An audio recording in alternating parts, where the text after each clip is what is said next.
Hi friends, hi everyone, welcome back to my channel. तो आज मैंने एक फ्रेश ड्रॉ करेंगे जो रेफरेंस पिक्चर से मैं आउटलाइन ड्रॉ पहले कर लिया। इसके बाद मैं स्टेप बाय स्टेप पूरा कंप्लीट करेंगे।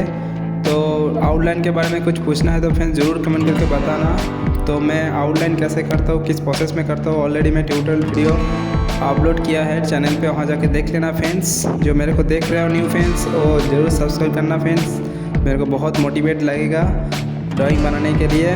और लाइक शेयर कमेंट जरूर करना फ्रेंड्स। तो थैंक यू, लेट्स गो। इसको मैं कंप्लीट कर लेंगे।